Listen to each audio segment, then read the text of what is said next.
Leaving the law. And the Lord said to Moses, thus you shall say to the children of Israel, you have seen that I have talked with you from heaven. You shall not make anything to be with me. Gods of silver or gods of gold you shall not make for yourselves. After proclaiming the Decalogue, the people asked Moses to be the intermediary between Elohim and them. From that moment on, Elohim gave the laws to Moses, and he transmitted them to the people. These laws, called the Covenant Code, were intended to regulate the lives of the people of Israel, and therefore ours as well, with the necessary adaptations to our current reality. They are, in short, the practical application of the Ten Commandments to specific cases of everyday life. How to live the law, how to manage violence, how to live in society, how to gain victory. The law of retaliation, reward and punishment. How to live the law. How to manage violence. Anyone who strikes a person with a fatal blow is to be put to death.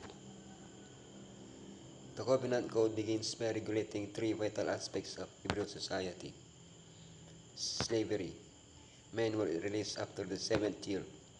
Women, if they did not marry, were also free. A man could remain a slave if he so chose.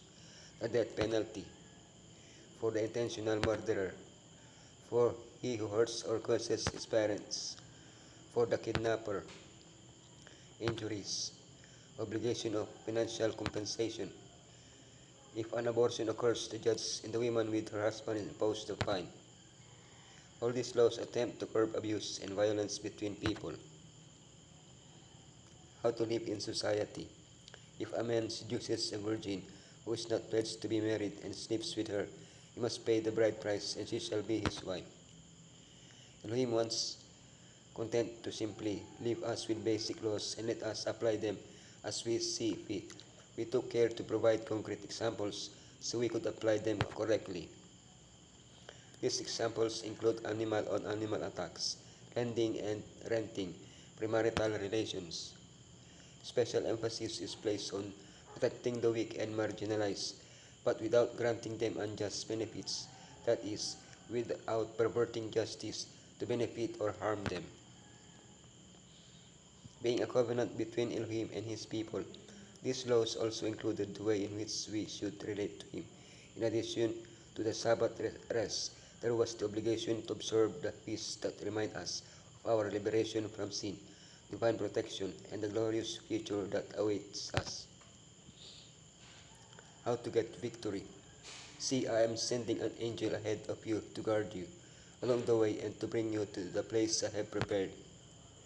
Why didn't Elohim give Abraham the land of the Canaanites? For the iniquity of the Amorites is not yet full.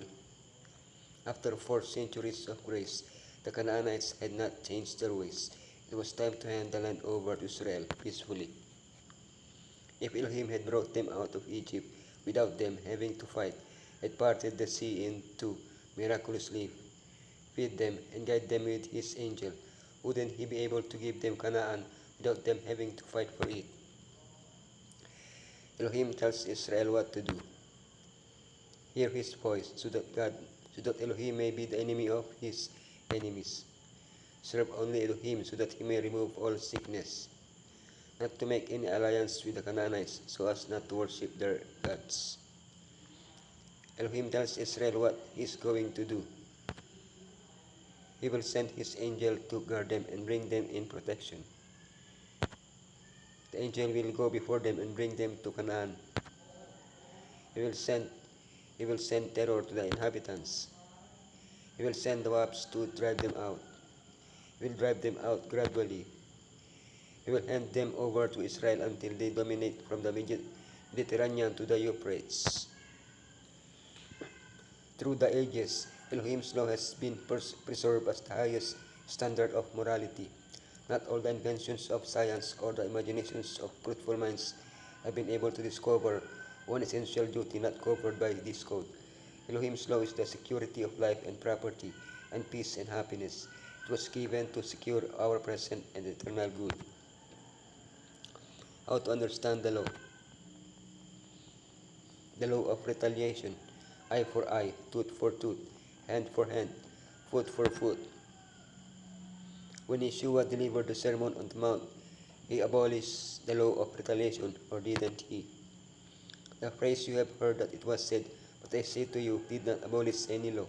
Yeshua used the same phrase for "you shall not kill" or "you shall not commit adultery," but he never intended to abolish them. In fact, Yeshua always expanded the law, improved it, and gave it its true meaning. It was never the true intention of the law of retaliation that a person should lose his eye or his hand for having harmed another.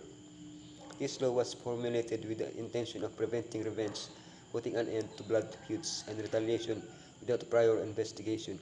Damages had to be assessed by judges, and then appropriate monetary compensation was established and paid.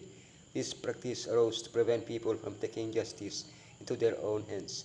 Justice needed to be done, but in harmony with Elohim's law. Reward and punishment. However, if it is not done intentionally, but Elohim lets it happen, they are to flee to a place I will designate. The desire for revenge is deeply rooted in us, and it's always disproportionate to the wrong we've received. If he did this to me, I'll do more to him. Yeshua invites us to do the opposite of what we desire, to repay evil with good. So where is justice? Who will pay the offender what he deserves? Elohim does not tell us that the aggressor won't be punished, nor that any act will be avenged, but he does tell us clearly that he will be the avenger. Although personal revenge is tolerated in the Covenant Code, it was curbed by creating a judicial system to prevent abuse. No one can simultaneously assume the role of judge, jury, and executioner. If punishment must be imposed, it must be done through a fair judicial process, and Messiah will be the supreme and final judge. As creator of all, Elohim is governor over all, and he is bound to enforce his law throughout the universe. To require less from his creatures than obedience to his law would be to abandon them to ruin. To fail to punish transgression of his law would be to place the universe in confusion. The moral law is Elohim's barrier between the human agent and sin. Thus, infinite wisdom has placed before men a distinction between right and wrong, between sin and holiness.